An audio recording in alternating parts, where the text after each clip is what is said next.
Tak, 2023-yilda ishlab chiqarilgan, probegi 52 ming probegda turibdi. Kraska top toza, xudo xolasa. Kraskasi top toza. Metan 3-pakalina. Motorlar ochilmagan. Mashina holati yaxshi holatda. Darkman Velocivitda.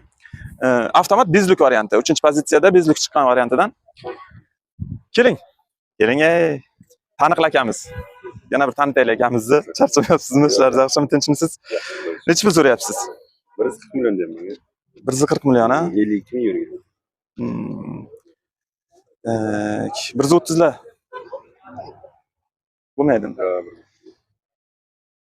Probega javoban kraskasi bilan xudo xolasa. Ko'ngil nechi pul? Yaqinlashtirib chiroyli qilib ayting, 140 demang shuni. 136. 136? 35 ekanda ko'ngil. 35 ham bo'lib ko'rsin, ha. Kelishamiz, ha. Bo'ldi, 136 million ekan ko'ngillari, yana nimalardir kelishganmiz, aka bilan savdo qilmadik. Demak, ma'lumotlarni aytib o'tamiz. 2023-yilda ishlab chiqarilgan, kraskasi top toza, Darkman Velocivitda bezlik variantidan. Motoriga kulich tegmagan, 3-pakalina metan qo'yilgan. Holati ideal holatda turibdi mashinani. Hozir bitta aylantirib obzor qilamiz, keyin nomerlarni qoldiramiz. Kimga qiziq bo'lsa aloqaga chiqib bosishlaringiz mumkin.